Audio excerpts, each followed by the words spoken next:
Are you a business owner looking for real advice and input? You're in the right place. From concept to launch to growth, funding, and beyond. Welcome to Startup Hustle with your hosts. One once sold a business for $150 million. The other, the author of $1 Million Bedroom. Here are your hosts of Startup Hustle, Matt DeCoursey and Matt Watson.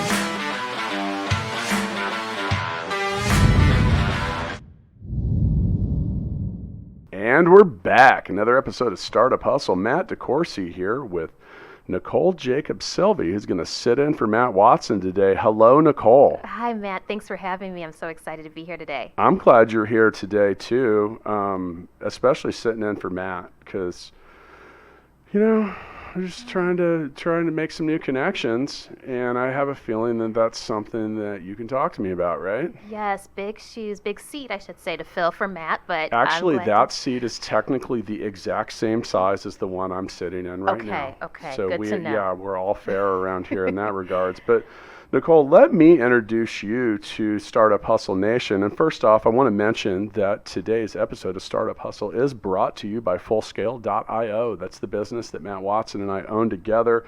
Come check us out. And because I always forget to do this, I want to call out the most recent person that left a 5-star review on Instagram, or on the podcast app, and that's Bill Buffed Boned. Who said he loves the practicality of this podcast and that we bring in local businesses. Thank you for your support. I appreciate it. Now back to what we're supposed to talk about, which is creating connections. And Nicole, you are a connections coach. Yes, and I have a business called Connection Coach KC, and I think like so many other of your guests I've heard entered into the entrepreneur space kind of non-traditionally, didn't set out to do so, but really started focusing on why connections are important and looking at spaces that did not engage women specifically and people of color and wondering why that was the case. Dug in deeper and found that many people are saying they're having challenges connecting and how to find those keys to open the doors to do so. So, everyone wants to create connections and everyone wants to do networking and then honestly, some of those things, I have different opinions about that. At Full Scale, we've created our own brand of networking, which we call Sweet and Greet. You've been to them. They're fun, right? They are fun. Yeah, because networking's hard, though, and not everybody is inherently outward. That's right. And that's part of the problem, isn't it? That is. I'm naturally extroverted, so people say, connecting's easy for you. But I think networking, why I say connect instead of networking, is intentional because people just hear the work in networking. And sure. It's gotten to be that shoulder slump and that eye roll like, oh no, well, that's kind of how I feel about it. Right? Because there's literally, and by the way, I don't want to discourage people going to networking events and stuff like that, but man, you're right. We got to take the work out of networking. We kind of did that with Sweet and Greet, actually. So, yes. and let me share some of those details for you. So, I really over the last couple years I'm pretty candid on this. I've grown tired of standard networking events, like another happy hour at the same place, blah blah blah. So, we decided to be advocates in our community, and we created Sweet and Greet, and we leased a suite at the Sprint Center, which is a big concert and sports venue here in Kansas City, and another one, the one there we have full time, like all the events that occur, and then we did another one at the baseball stadium for the Kansas City Royals, and we host entrepreneurs, investors, and influencers in a very non-commercial kind of way. Right. Yeah, you're in the Full Scale suite, but we're like, hey, come on out, meet each other, do business, or don't. We don't try to sell you anything. I've never tried to sell you anything when you were there.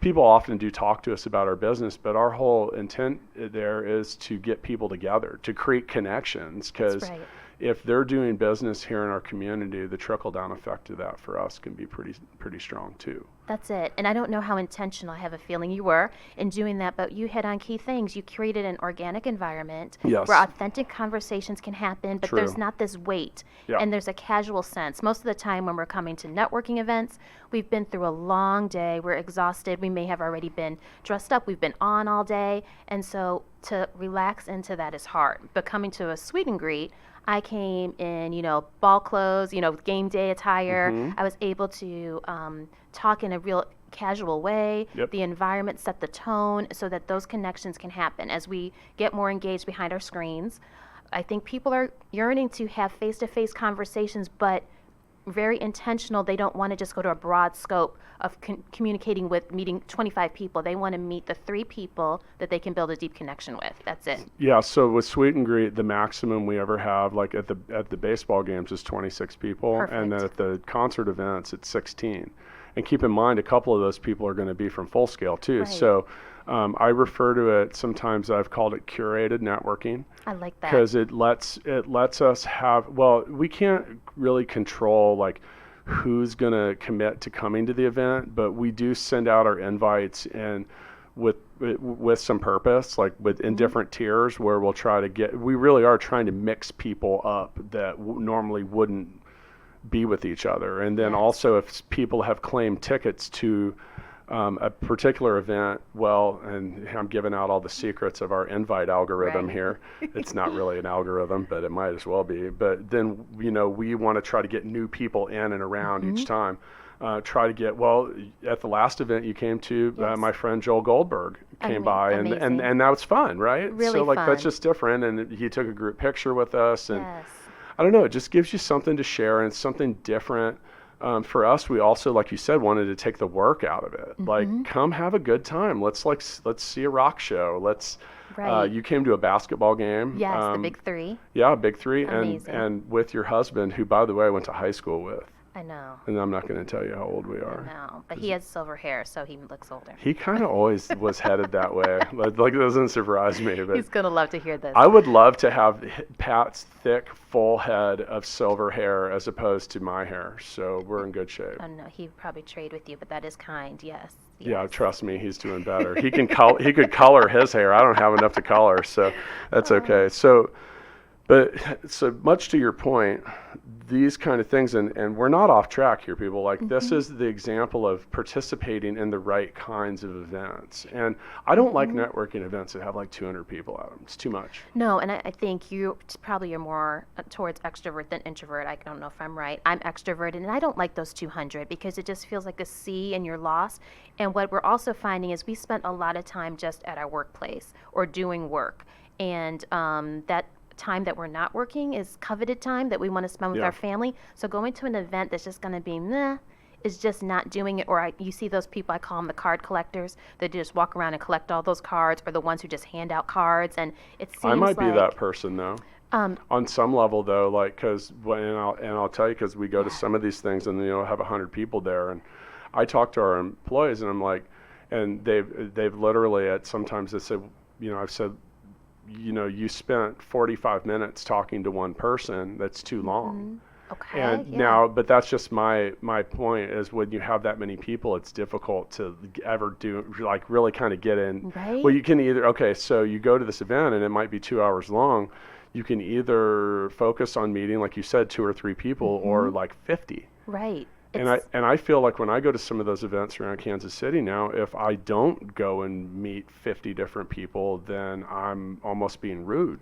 See, and I guess it depends on what your outcome and your goal is. If you're wanting to expand your network and visibility and getting your name out there, then maybe meet 50 people. Yeah, the volume might mean if you want to get if you see a key contact because you did your research, you're like, I've been meaning to meet that person, and you have 45 minutes of their time face to face rather than a follow-up email, that might be most. So it's also looking at what your intention is and being very strategic. And I create networking plans with my clients for that reason, because everyone has different goals that they have in mind.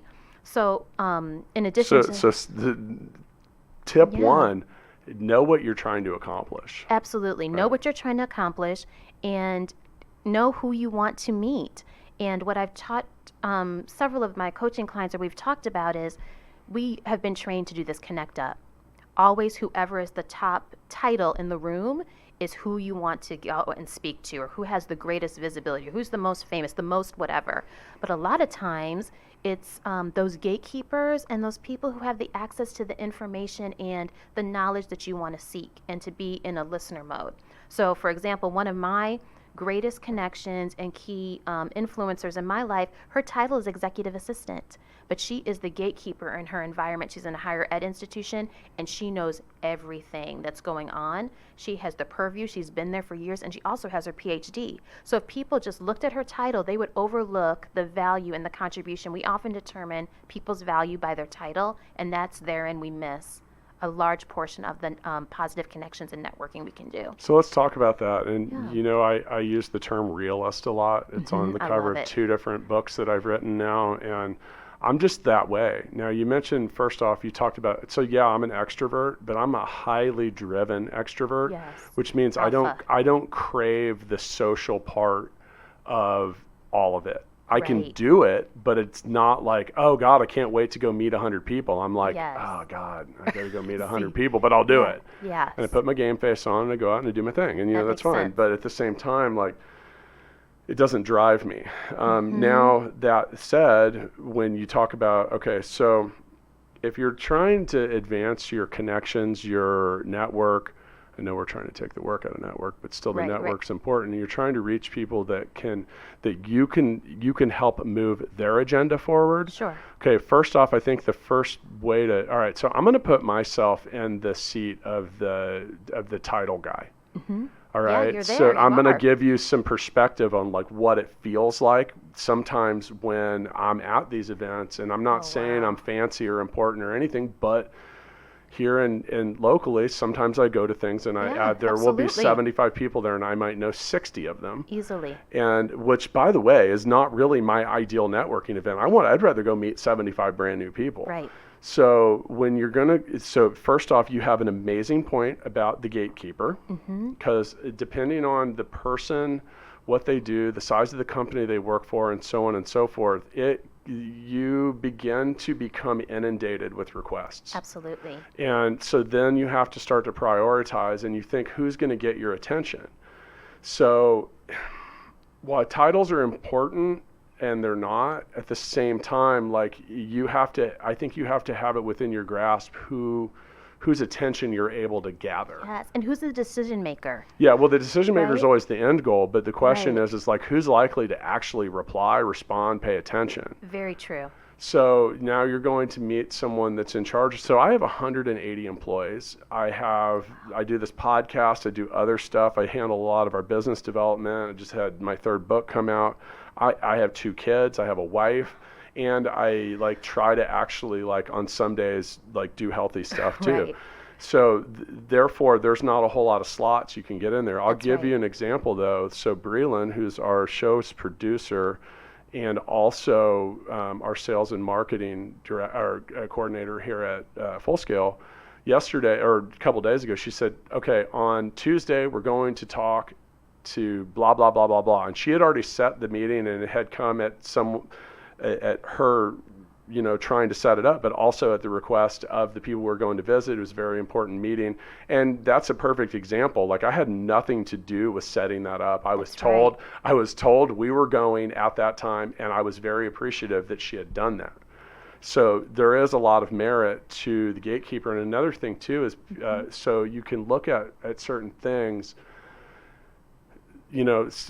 because of the way that social media and different types of news and stuff work, it inherently points a spotlight at one person at an organization. So maybe the other people that are standing on the side of that bright light, they're equally important, and if not more. And sometimes they're the path of least resistance. So we've had definite examples of that. Yes, that's exactly what you've said is one of the keys that I think people overlook. And then once we share it, everyone has an aha moment of yes, of course. And it's a game changer. It really is, because those who are the leaders, such as yourself, you just get inundated, and to be able to connect to people in authentic ways and worth their time, and not just 15 or 30 minutes. You have to build those connections and those relationships. So at that same time, it's I honestly, I would prefer to be able to talk to anybody at any stage of any business, anytime, all the time, but you get constrained. Right. So then there's another thing too, when you're at these events or when you're approaching someone about making a connection, I think it's more important to start by saying you have to now get this person's attention. Right. So how do you do that? And immediately trying to hey, I've got a whole bunch of stuff I'd love to sell you. Right. Not the right approach. I'm not going to pay attention to you. And it causes people to shut down. And we go to those go-tos. Did you see how's the Royals doing? And we go to the weather and all of those things just to That's what we've been kind of socialized to what networking or connecting looks like.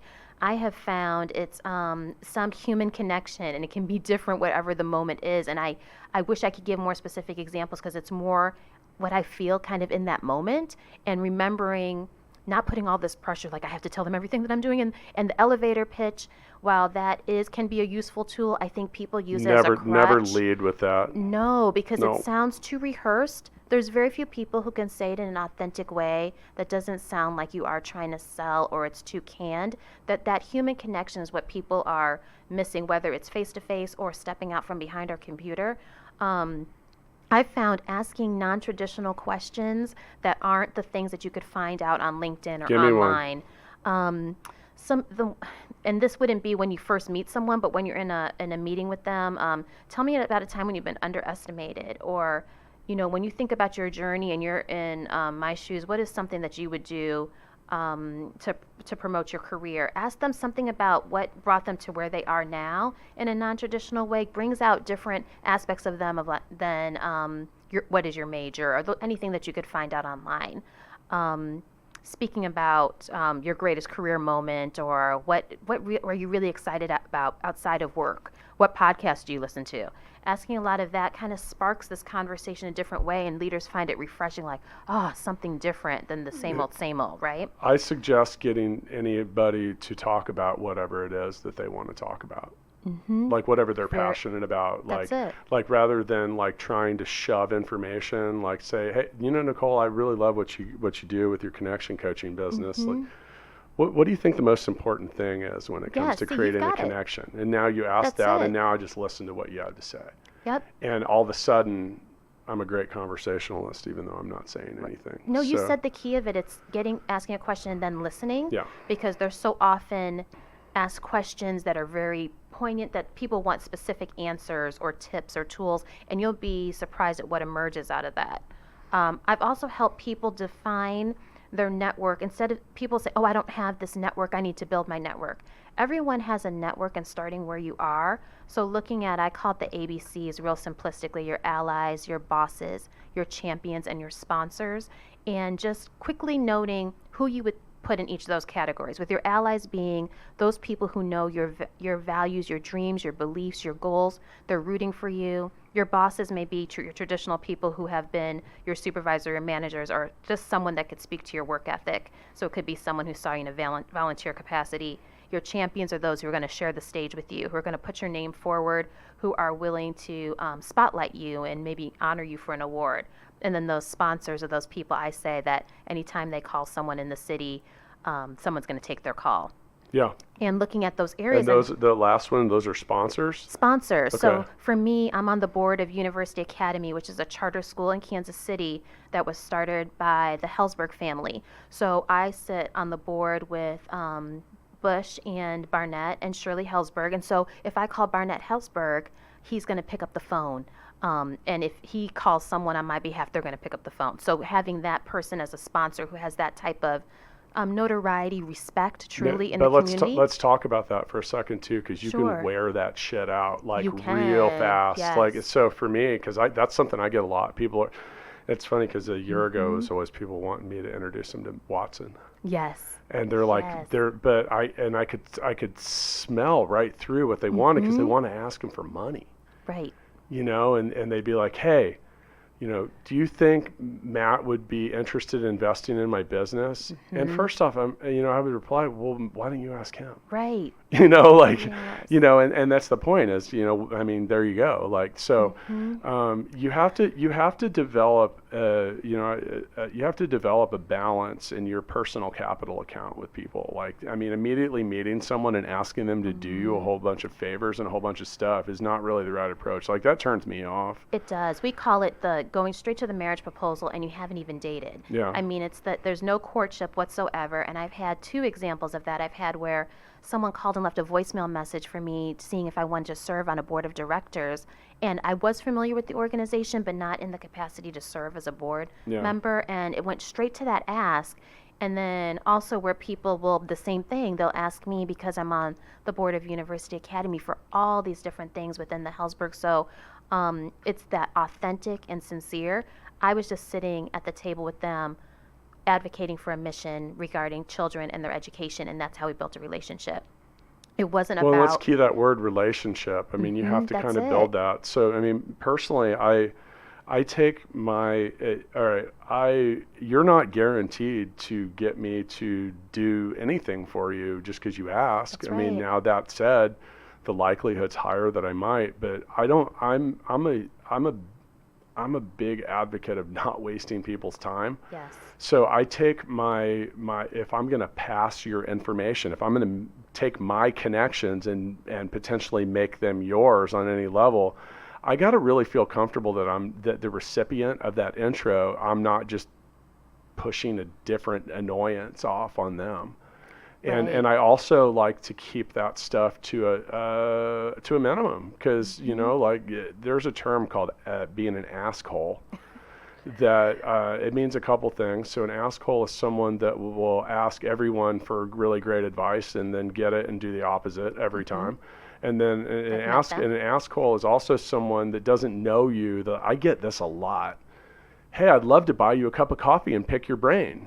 And I'm like, I don't even know you. Like, you just sent me an in-mail on LinkedIn. I don't even know you. And like, so like the idea there, it's not that I think that that's a bad approach. I just think that there's a better way to go about it, because, you know, it's like, all right, think about it. I mean, I got to drive to a coffee shop. Right. I got to go find you. I'm going to sit there. I'm going to talk to you, and then I got to go back. Next thing you know, I'm out 2 hours of my day, and the return value is a cup of coffee at worst, which is worth $3, and it's just like not the right approach. So like, I think when you're trying to make a connection, if you want to do that, like, you have to make it convenient for the person you want to connect with. Like, if you ask me to come talk to me at my office, I'll probably say yes in most situations, and I might say, hey, I've got 20 minutes. Right. But you're delivering to me. I can keep that within this concise box, and you've made it convenient. So like, when I've asked people for things or stuff, and I'll use the examples of the people that have been interviewed for my books.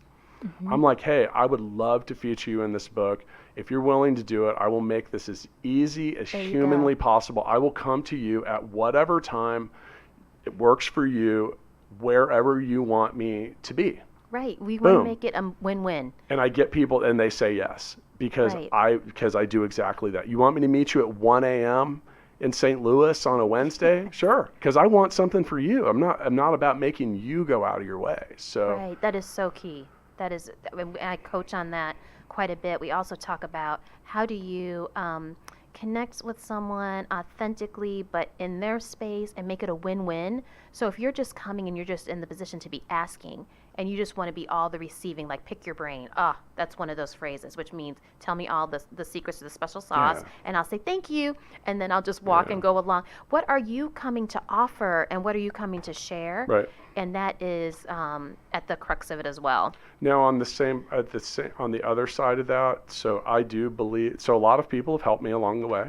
Me too. I've received a lot of welcoming and really cool people that have not only offered me their time, but have shown interest. And I do believe in paying that back to the world. But then again, like, I'm selective about who and where. So make your point. You know, just make the ask, and, you know, the worst thing that is going to happen is maybe someone's going to say no.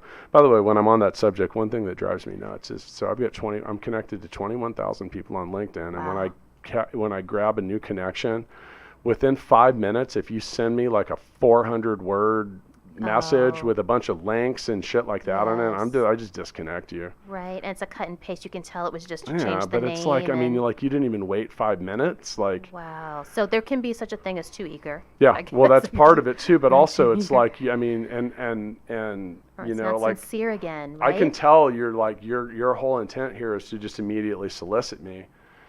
I get enough of that in my life. Okay, go ahead. And I was just going to say that ambition versus authenticity, because I think you and I would both say we're ambitious. I know you for sure. You're alpha ambitious, and I tend to put myself in that category. But how that looks, if your end game is all that you're solely focused on and you want a shortcut along the way, people feel that, and that bristling, that visceral response that I saw your facial expressions, that's what keeps us from it. And once you do that, you can't get it back.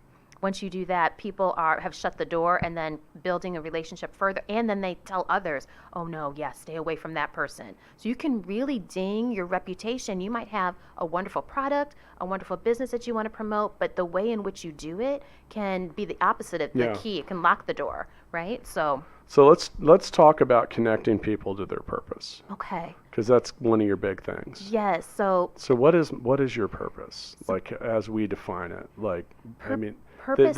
That's a pretty broad purpose. It is. It's a broad term. It is a broad term. And you say you're the realist and extrovert. I'm probably the extrovert optimist. So I'm a lot more in the feelings and emotions, which can be for people like, okay, wait, what are you talking about? Purpose, I say, is what you feel like you're on this earth to do. Mm-hmm. What is guiding you, your internal compass of what, and you get affirmation about your purpose because it's when you're in that zone and you think, yes.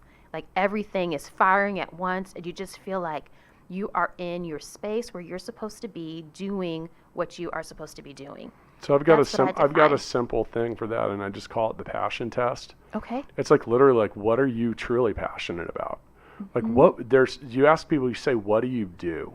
Right. And they'll be like, yeah, I do this and this. Okay, what do you really want to do? Right. Because by the way, about 80% of people will give you a different definition. Oh, yeah, for sure. So that's how you begin to define that passion test. Like, so now with that, I mean, that's not always a structural reality for everyone to be perfectly aligned with and self-actualized and all of that. So, when you're talking about connecting to people, and then you need to have that purpose. So now going into the, like, okay, what's my goal? Who do I want to build a network of people with? Like, for me personally, it wouldn't be a huge, it wouldn't be highly advantageous for me to try to infiltrate and make massive connections in the interior design space. Right. Like, for real, like, it just, is that a definition of like, but my purpose when it comes to creating connections and networking, obviously software companies, tech, innovators, entrepreneurs, startup founders, those kind of people are where that would be my space. And so I'm then have defined my purpose. Now we want to talk about going to events and stuff like that. So going to that interior decorators networking meeting probably wouldn't be the best use of my time. Is that correct? That's correct. So you have that space, that lane that you were talking about, and then there's this other space, which is so interesting. Those people who may have shared beliefs, values, and views. Not that you want to be in an echo chamber, but those people who, like for me, uplifting others and being supportive of other people and fostering their ongoing leadership and growth, that could be in any field. You could be a CPA doing that, you can be whatever. Sure. But I have a connection to those individuals because we have that shared kind of vision and passion for how we value people. So there's areas that you can connect on that, I have at least one mentee at all times, and I'm very selective about who I want to do with that. And people are like, well, what does that mean? It says, it means I'm going to pick up the phone when you call. That's right. It means I'm going to answer your questions openly and honestly and remove any amount of self-interest that I have, That's well said. Well, but that's it. And so, that's hard to kind of get in my program for that. Like, a great example is Andrew Morgans, who's the founder of Marknology and Amazon Brand Accelerator. And I've been, I've been open for Andrew for that purpose for over a year. And, and he enjoys that. And that's the thing. It's about the recipient as well. Okay. So connecting with people, there was one thing I actually want to talk about on that. You talked about the alignment sometimes with people's views, interests, opinions, stuff like that. Now, at the same time, I feel that if you're establishing connections with people, talking about religion, politics, and sex are all bad. Right. Like, and the reason why is so you have a better chance. All right. You got to start thinking about your probabilities of accomplishing anything. And when you look at those topics, the idea that you're going to be well aligned with someone else's output is minimal, because we all have different opinions about stuff. And this doesn't have anything to do with business unless your business is one of those three things. And so I think that I would avoid those particular topics. Now you can align well with different opinions and output that people have, but I think that those three things present a remarkably higher opportunity to fail than to succeed. Yes, I think when we talked about connecting, we instantly thought about networking, and that brought us to career and work. So there's different ways. We're connecting in all different areas and spaces. And what people I've heard found is, oh, my college friends have moved away, or I don't see them. So now what I want to do is build this new tribe and often surround our kids' school or some other space that we're in. And those folks might not have any of the same career opportunities or, in the same industry as you, but you have some other shared interest, and might be the parenting journey that you're on at that moment. The different pockets and the kind of tribes that you develop. Sure. We talked about this. And I have that. Like I have entrepreneurs, I have influencers, authors, podcast hosts. Right. Are some people now. Those things are obviously. Now here's the thing: is I'm very centric and around the things that I do, like my work. Like I mean, I'm obsessed. On some levels, your passion. Yeah, but I find ways to kind of wrap more around it than that. So like when you say entrepreneurs, like you're an entrepreneur, you're not in the tech space. Like I mean, that doesn't very different. That doesn't prohibit me from showing interest or continuing to be involved with you. That's like Joel Goldberg is a baseball announcer. Right. Like I mean, that's not. But at the same time, he's an entrepreneur. He's a public speaker, and he's an interesting dude. He is. Like there's and there's synergies there. You can so your vibe will define your tribe. Yep, one of my favorite quotes. On a lot of times, and the tribe is a powerful concept, and that's whether you're joining one or trying to build one, and they are two different things. But you talk about tribe building, and I think it was Seth Godin's book called Tribes. Yes. Talk about the idea here is so if you're building a tribe of people, you want them to be as interested or more interested in each other than you or whatever it is that you are offering. That is a key component, and I don't think I mentioned my podcast yet. So I'm a part of a group called the Rise Tribe. And so when you talk about tribes, it's essentially, this is what happened. We started the Life in the Middle podcast, and the catalyst was we're all Black women in the ages of 30s to 50, I guess, is our oldest. Different careers, different walks of life, and we say we have individual stories that form a collective narrative about what it's like to be a person of color, specifically a Black woman in this country. And we came together somewhat authentically because I met a woman who had been in a leadership group with me. She started talking to me about a reunion for this leadership group, and we ended up talking about everything but what we were supposed to talk about. If you ever have that happen. It happens on the podcast a lot, too. Oh, but it's okay. Right? That you get on these, something sparks your interest, and before you know you've talked. Interesting conversation. I mean, you don't have to limit it. I mean, I think and that's important too when you talk about networking and getting to know people. Like explore where a conversation goes. Like if it's way, way, way off track, put it back on course. That's right. And so we did that. And we talked about all these things and had all these synergies. And one by one, we started naming other women. You know who you should meet. You know who should meet. And most of them were new to Kansas City. They weren't originally from here. So we got together and we talked, and we decided to get together for dinner. We did, and it just was like that magic where you have that synergy, that it was letting our hair down. It was you understand what I'm saying. It was affirmation, but it was also a pushback of, well, did you think about it in this way? And we became such a tight-knit group over some of these shared experiences that Black women experience, that we don't speak into the air, that we just call it, it's just what it's like to be a person of color in this country. Everyone is professionals. One is a surgeon, another is a VP in an insurance company. Two of us work in the education space. And so what we've done is create this space where we can share, and then we decide to make a podcast because we said, I think other people want to hear this, these microaggressions. Yeah. Well, that was the same way this started. Matt was, I guess, technically a connection of mine, but we're similar. We're close in age. We have children that are the same age. We live near each other, and then honestly, we have some of the same weird issues that I quite honestly have a hard time finding other people that relate well to me with that. So and that's kind of where this podcast started, because we were always complaining. I was like, dude, we need to have a podcast. He's like, what should it be about? And I said, what it shouldn't be about is two middle-aged white dudes from the suburbs that did well. Because that story's been told, man, it's boring. No one wants to hear about that. And he was like, we should talk about the stuff we did terribly. I'm like, boom, that's a good start. But then be realist. Like tell people straight up, like, hey, if you want to be an entrepreneur, you want to have a startup, guess what? You're signing yourself up to be miserable for a while, if not forever, because that's just the way it goes. So like when you watch The Social Network and you watch Mark Zuckerberg become a multi-billionaire and he has some heartbreak in there, that is just scratching the surface, people, because that actually went really, really well. I'd be more than willing to go through what he went through on the way to that exit. Or wherever, but it's not the reality of it. So, and you talk about just being real, like people want, and that's the feedback we have received most from our listeners.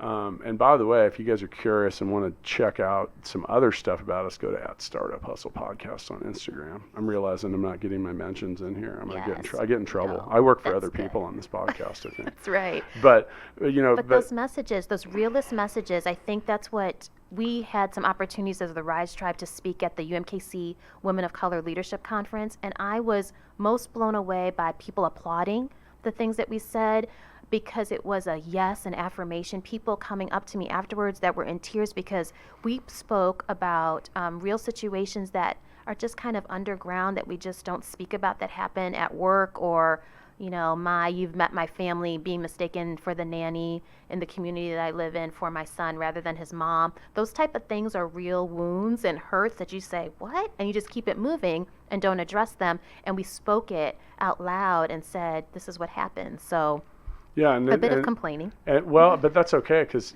for us, some of the feedback on the podcast that's been the most consistent is people are like, I love how real you guys are about the things you were bad at. Mm-hmm. And the other people that come on the show talking about the things that we're bad at. Right.